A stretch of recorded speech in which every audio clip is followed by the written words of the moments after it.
Paragominas Retrospectiva 2025. Hoje vamos falar sobre assistência social e estamos aqui com a secretária de Assistência Social, Rosilene. Bem-vinda, obrigada por atender o nosso convite. E desde já nós gostaríamos que você se apresentasse e falasse um pouco da sua história para nós conhecermos melhor. Tá bom, tudo bem. Como você já me apresentou, eu me chamo Rosilene Oliveira, sou formada em serviço social, estou no serviço público faz 15 anos, sou especialista em trabalho social com famílias e comunidades nos territórios. Rosilene, como foi receber esse convite para ser secretária da Assistência Social e também quais os principais desafios que vocês se depararam logo no início de 2025? O convite, eu confesso que foi uma surpresa. Eu não esperava o convite. Quando o prefeito me chamou, eu fiquei até assim impactada no início, mas depois eu fui informada que o convite veio pelo conhecimento na área, pela atuação, por eu ser servidora pública, por sempre estar atuando tanto na gestão de forma indireta, quanto nos atendimentos com a população vulnerável. A equipe da secretaria, ela é composta por quantas pessoas? E mais ou menos quais os programas que vocês trabalham ali? Atualmente nós temos 266 servidores e nós trabalhamos com serviços, programas e benefícios. Cada serviço desse programa ou benefício, ele tem um objetivo. Por exemplo, os programas sociais são programas de transferência de renda ou programas que atendem famílias ou programas voltados para o trabalho social com famílias no mercado de trabalho. Os serviços eles são contínuos, geralmente eles são ofertados por equipes técnicas, assistentes sociais e psicólogos que fazem os atendimentos das famílias beneficiárias do programa Bolsa Família ou das famílias beneficiárias do BPC, que são o nosso público-alvo. E nós também temos os serviços complementares ao trabalho social com família na comunidade, que são serviços que trabalham o fortalecimento do vínculo quando existe criança e adolescente ou pessoa idosa. Ou seja, nós atendemos desde 0 até 120 anos, se for necessário, porque a gente atende a primeira infância, temos programas específicos para a primeira infância, temos programas para crianças, serviços para crianças e adolescentes, até chegar à terceira idade. Você falou aí dos programas, benefícios. Um dos desafios da secretaria são as listas de bloqueio, tanto do PPC quanto do Bolsa Família. Quais as ações da secretaria nesse sentido? Sim, esses desafios realmente eles são enfrentados. Eles foram um dos maiores desafios no início da gestão, porque a lista de benefícios bloqueados, elas chegam do governo federal. É ele que, através do sistema, identifica, faz o bloqueio e faz o repasse para o município. Quando essas listas chegam, nós temos que mapear os territórios e fazer ações planejadas de busca ativa para localizar essas famílias. Um dos grandes desafios nessa localização é que as famílias mudam e não atualizam o endereço. O outro desafio que a gente enfrenta, apesar da gente ter trabalhado no decorrer do ano as campanhas de orientação e informação, é que boa parte das famílias que têm os benefícios bloqueados é por falta de orientações simples, básicas, como recadastrar o CAD único a cada 2 anos. Se a família mudar de endereço, ela tem que ir ao CAD único para informar que ela não está mais naquele bairro, que ela não está mais naquele domicílio, porque o sistema ele é alimentado através de dados e só quem pode fornecer esses dados é a família. Em caso de bloqueio, alerta ou suspensão do benefício, quem faz esse trabalho de atendimento junto à família? Tá certo. Referente ao programa Bolsa Família, nós temos uma equipe dentro dos CRAs que faz todo o trabalho de busca ativa, atendimento, orientação e direcionamento dessas famílias. É importante ressaltar que o programa Bolsa Família ele é um programa de transferência de renda que exige condicionalidades. Esse programa ele exige 3 condicionalidades e quando uma delas não está sendo cumprida, o governo federal notifica o município para que faça a busca ativa dessa família, para que localize e observe o que está acontecendo. Após a observação, os nossos CRAs, através das nossas equipes técnicas de nível superior, têm que fazer a intervenção. Essas 3 condicionalidades, elas perpassam por 3 políticas públicas. Nós temos a condicionalidade que é da educação, que é a taxa de frequência escolar, que as famílias têm que cumprir através da frequência escolar dos seus filhos. Nós temos a taxa do peso e da vacina, que inclui as grávidas que estão fazendo o pré-natal e as crianças que estão em período e estágio de cumprir o calendário da vacina. E dentro da assistência social, a condicionalidade que o governo exige é que estes cadastros não ultrapassem 2 anos sem recadastrar. Mas nós temos um desafio, que são as famílias compreenderem a diferença entre atualização e recadastramento. Qual que é a diferença? O recadastramento ele é obrigatório a cada 2 anos, a família tem que retornar ao CadÚnico para prestar todas as informações. Ela vai fazer uma nova entrevista. Os dados de moradia, de renda, de escolaridade, todos os dados da família, ela vai informar novamente, ela está recadastrando. E a atualização? A atualização, ela pode ser feita no decorrer desses 2 anos, quantas vezes foram necessários. Um exemplo de atualização: a família mora no bairro Jaderlândia e daqui a 30 dias ela muda para o bairro JK. Ela não precisa esperar 2 anos para fazer a atualização, porque foi um dado que mudou. Ela pode ir ao CRAS mais próximo da sua residência e atualizar essa informação. Um outro exemplo é referente à mudança da escola da criança. A criança hoje está numa escola e no ano que vem ela vai para outra escola. Também é uma informação que já não vai ser verdadeira no cadastro e a família precisa atualizar. Só que agora, com a atualização do sistema do governo federal, a escola, o governo já está conseguindo identificar de forma imediata, mas a atualização de endereço ela ainda é de suma importância. A família não precisa esperar 2 anos para ir no CadÚnico atualizar o endereço dela.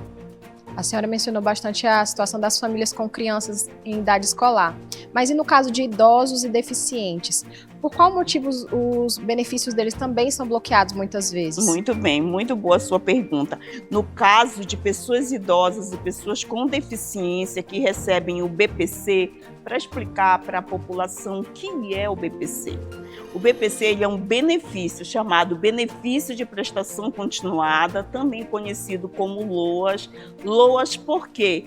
É a Lei Orgânica da Assistência Social, é a lei que organiza a assistência social, onde tem os princípios, onde tem as diretrizes.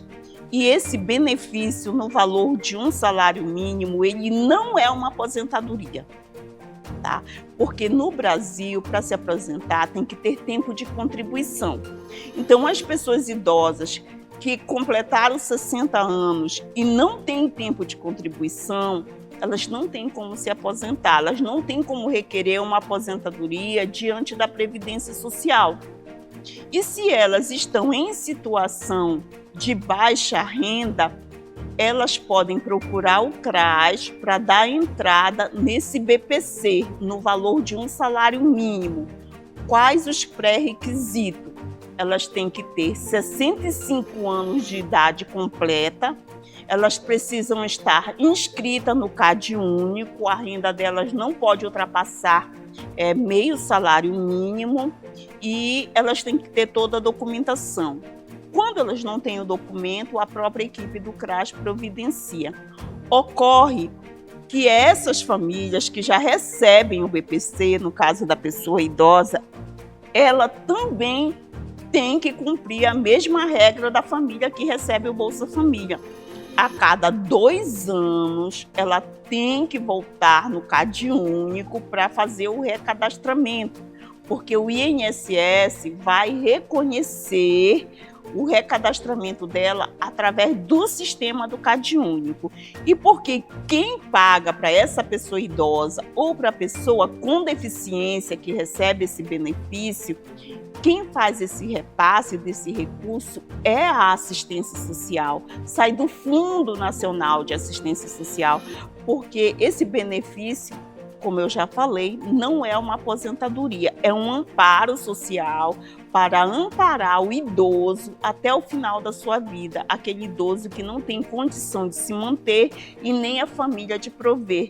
Então, eles têm que ficar atentos, eles não podem ultrapassar esses 2 anos sem recadastrar, porque aí o governo federal identifica, faz o bloqueio para que eles compareçam ao CAD único ou para que a assistência social faça a busca ativa, localize.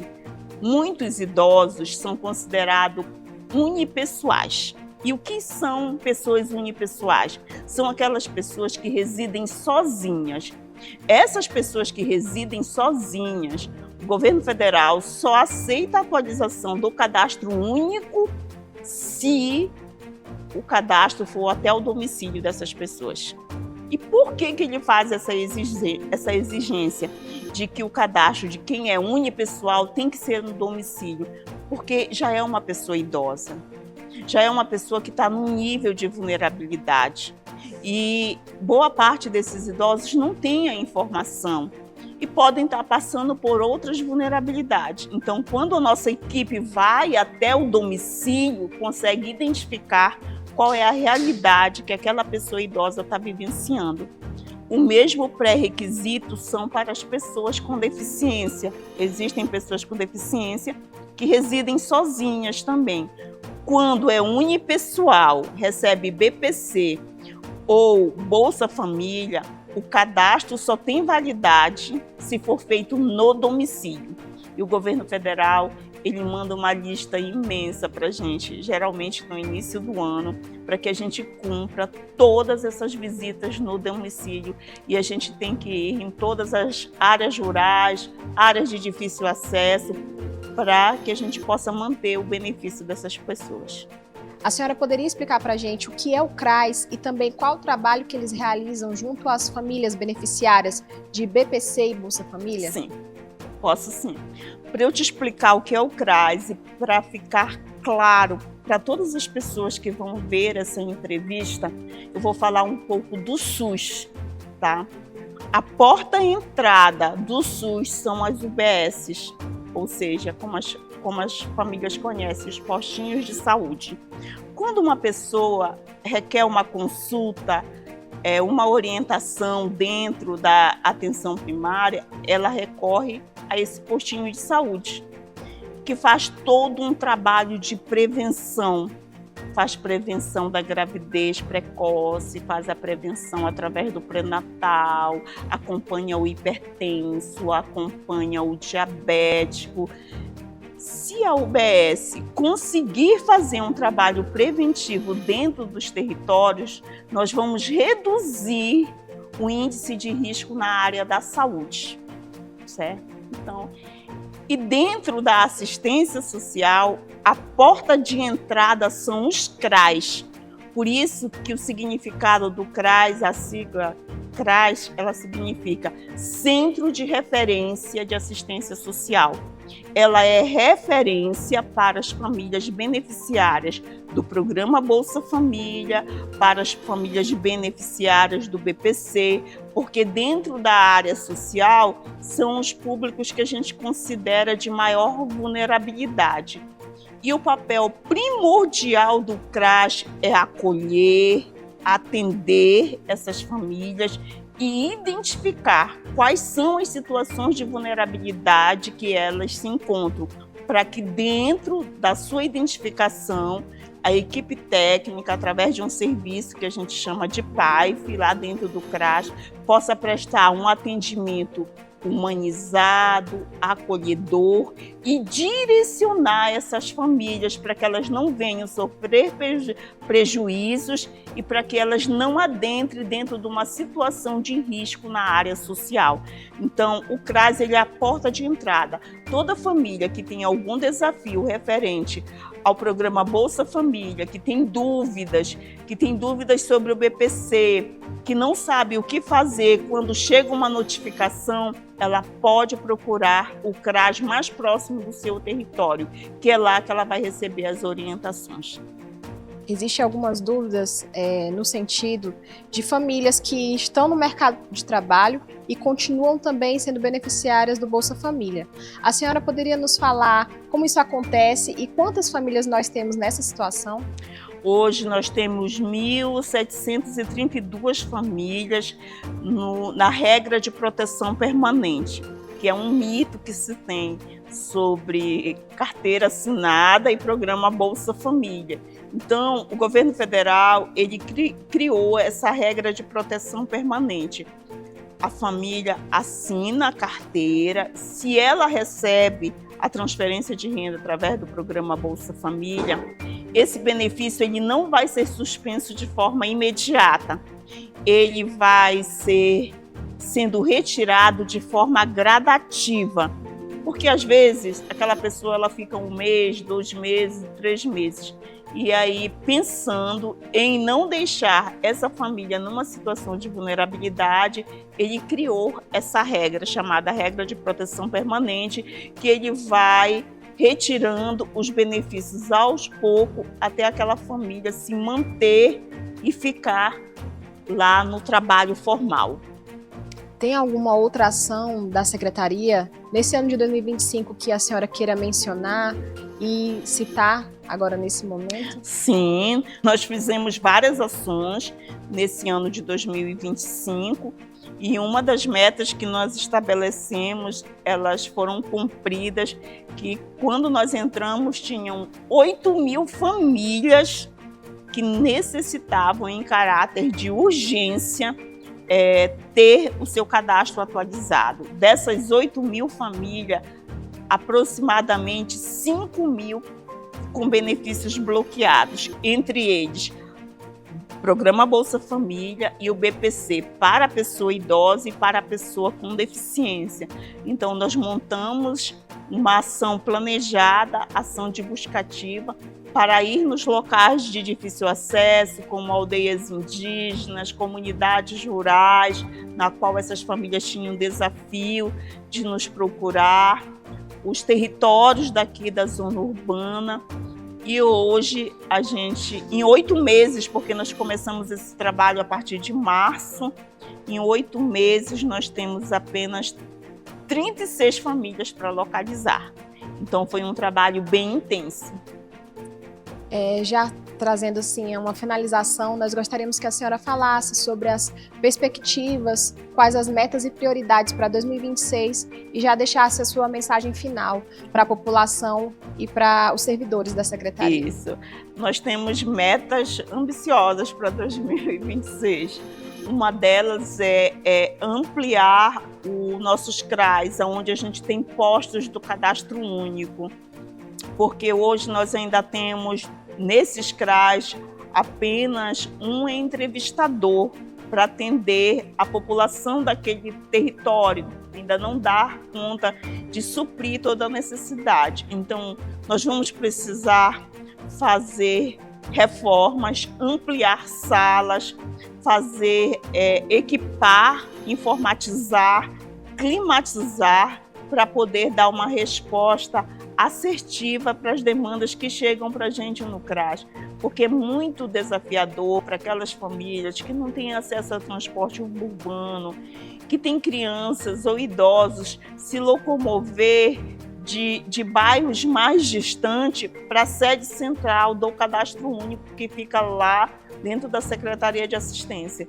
E equipar melhor os CRAS, ampliar as salas de atendimento, é uma das nossas metas.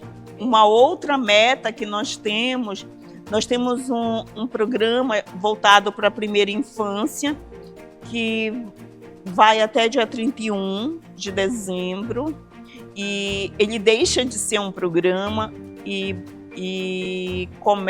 vai começar a ser um serviço.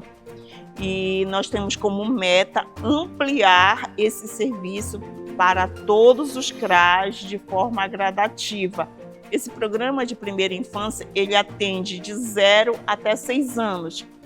De 0 são as grávidas, que a gente faz atendimento através de equipe técnica, com assistência social e psicólogos. E depois a gente atende essas crianças e as suas famílias no domicílio, até 3 anos. Quando a criança é deficiente, já recebe o BPC, a gente faz o atendimento da criança e da sua família até os 6 anos de idade. E para 2026 nós vamos ampliar essa meta para todos os CRAS. Uma outra meta que a gente tem, que foi um dos nossos maiores desafios ao assumir a gestão, nós não tínhamos um diagnóstico. O município ele precisa ter um diagnóstico das áreas de risco e vulnerabilidade para que a gente planeje ações. A gente precisa trabalhar com indicadores para avaliar e monitorar no que a gente avançou, no que a gente precisa avançar. E nós conseguimos, ela era uma meta de 2025, era uma meta audaciosa também, porque a gente não tinha noção de como estava a secretaria no início e foi muito difícil. Porém, a gente finaliza o ano já com a licitação da empresa que vai fazer esse diagnóstico para a gente. A gente finaliza o ano e a partir de janeiro de 2026, todo o nosso território de Paragominas vai ser mapeado para que a gente identifique as situações de risco e vulnerabilidade e planeje ações que tragam resposta para todos esses desafios que a gente enfrenta na área social. Uma outra meta que a gente tem também, nós vamos implantar agora a partir de janeiro, dentro da secretaria, um departamento chamado Gestão do Trabalho, com uma equipe que vai cuidar de toda a situação do trabalhador do SUAS, dos nossos trabalhadores que estão à frente dos serviços, dos programas e dos benefícios. Então, já está direcionado dentro do nosso PPA, dentro do nosso Plano Municipal de Assistência Social, que nós estamos na reta final de avaliação e pactuar novas metas. E, então, esse é um programa de gestão, a gestão do trabalho, que vai ser implantado para trazer qualidade para os nossos servidores, para os nossos trabalhadores do SUAS. E temos outras, temos várias metas que a gente está colocando, mas essas são metas principais que a gente tem. E também a gente teve 2 metas que elas estão em andamento, que é implantar os conselhos da pessoa com deficiência e da pessoa idosa. A gente precisa fortalecer essas ações voltadas para a pessoa com deficiência e a pessoa idosa. Na realidade, eles já existem, eles só precisam ficar ativos para que a gente possa planejar ações também voltadas para esse público. Agradecer a senhora pela disponibilidade e também parabenizar pelo trabalho na gestão da Secretaria de Assistência Social, não só a senhora, mas toda a equipe da Secretaria. E nós finalizamos por aqui com a Secretária de Assistência Social. Logo mais teremos mais Paragominas Retrospectiva 2025.